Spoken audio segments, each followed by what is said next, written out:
The girl didn't cry when she arrived. That was the first thing that struck Marcus.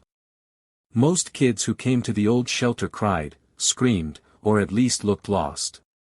But she just stood there on the cracked pavement, her small suitcase in one hand, her chin lifted in quiet defiance, as if she had already decided the world wasn't worth trusting. When Marcus gently asked her name, she didn't hesitate.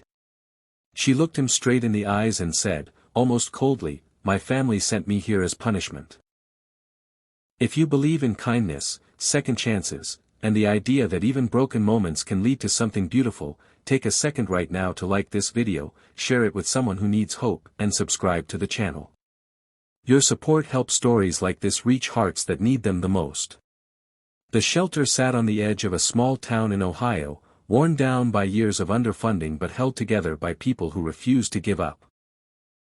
Marcus had been running it for nearly 8 years, ever since his wife, Rachel, passed away unexpectedly, leaving him to raise their young son, Oliver, alone. Life had reshaped him in ways he never expected. Grief had carved deep lines into his face, but it had also softened his heart. He understood pain, loneliness, and the quiet ways people learn to survive. That's why he stayed, even when the roof leaked, even when donations ran dry, even when nights felt impossibly long. The girl's name was Chloe. She was 14, though she carried herself like someone much older. Her file said she came from a wealthy family in Connecticut, one that had quietly signed over temporary guardianship after what they described as behavioral issues. But Marcus had seen enough files to know that paperwork rarely told the full story. What it didn't explain was why a girl with everything would arrive with nothing but a suitcase and eyes that looked like they had already seen too much. Chloe didn't try to fit in. She kept to herself, sitting in the corner during meals, barely touching her food. She avoided the other kids, brushing off their attempts to talk. When Marcus tried to check on her, she responded with short, clipped answers, as if every word cost her something. But he noticed the little things, the way she flinched at sudden noise, the way she stayed awake long after everyone else had gone to bed, staring at the ceiling as if sleep was something she didn't trust. One evening, Marcus found her sitting alone on the back steps, watching the sunset bleed across the sky. He didn't say anything at first. He just sat beside her, giving her space. After a long silence, she spoke again, her voice softer this time, but still guarded. She repeated it, almost like a fact she had memorized. "My family sent me here as punishment." Marcus didn't rush to respond. He had learned that sometimes people didn't need answers right away. They needed someone willing to sit with their truth. Finally, he said something simple, something that came from a place deeper than words.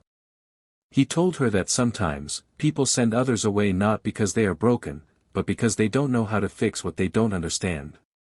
And sometimes, the place you're sent to isn't a punishment at all. Sometimes it's where your story begins to change. Chloe didn't react immediately, but something in her expression shifted, almost imperceptibly. For the first time, her eyes didn't look as closed off. Days turned into weeks, and slowly, almost reluctantly, Chloe began to change. She started helping in small ways, first by cleaning up after meals, then by assisting Marcus with organizing supplies. She still didn't talk much, but her silence no longer felt like a wall. It felt like something softer, something that might eventually open. Marcus noticed that she had a sharp mind. She picked up on things quickly, especially when it came to helping Oliver with his homework. Oliver, who had struggled with reading since his mother passed, began improving under Chloe's quiet guidance. She never made a big deal out of it. She just sat beside him, patient and steady, as if she understood what it meant to feel lost. One rainy afternoon, while sorting through donated books, Marcus found Chloe sitting on the floor, completely absorbed in a worn-out novel. It was the first time he had seen her fully engaged in something. When she noticed him watching, she hesitated, as if expecting judgment. But Marcus just smiled and told her she could keep the book. She didn't say thank you, but the way she held on to it spoke louder than words. The truth came out slowly, piece by piece. Chloe's behavioral issues were nothing more than reactions to a home that looked perfect on the outside but was cold and distant on the inside. Her parents were always busy, always chasing success, always expecting perfection.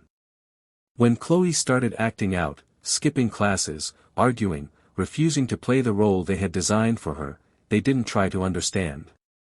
They sent her away. But in that worn-down shelter, surrounded by people who had nothing yet gave everything, Chloe found something she had never experienced before. She found connection. She found patience. She found a kind of love that didn't come with conditions. Marcus never tried to replace her parents. He didn't pretend to have all the answers. But he showed up, every single day, with consistency and care. He treated her not as a problem to be fixed, but as a person worth knowing. The biggest moment came one evening when Oliver had a nightmare. He woke up crying, calling for his mother, the pain of her absence still raw even after years. Marcus rushed to comfort him, but before he could reach the room, Chloe was already there. She sat beside Oliver, gently reassuring him, her voice soft and steady. She didn't have to say much. She just stayed. Marcus stood in the doorway, watching quietly, realizing something profound.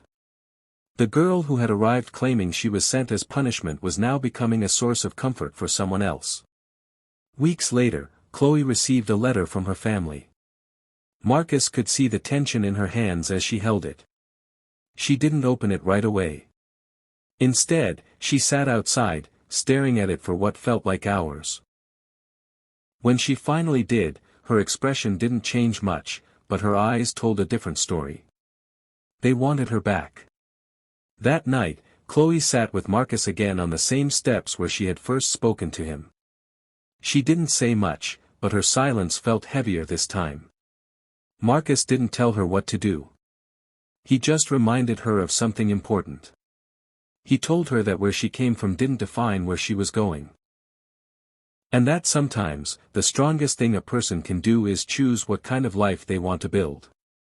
Chloe left a week later. The shelter felt emptier without her, but there was also a sense of pride, like watching someone step into their own strength. Months passed, and life continued as it always did, messy, unpredictable, and full of small moments that mattered. Then one day, a letter arrived. It was from Chloe. She wrote about how things weren't perfect, but they were different. She had spoken up, for the first time, about how she felt. She had set boundaries. She had started rebuilding her life on her own terms. And at the end of the letter, she wrote something that made Marcus stop and take a deep breath. She wrote that the place she thought was her punishment had actually saved her. If this story touched your heart in any way, take a moment to like the video, share it with someone who needs to hear it, and subscribe for more stories that remind us of the power of kindness and second chances.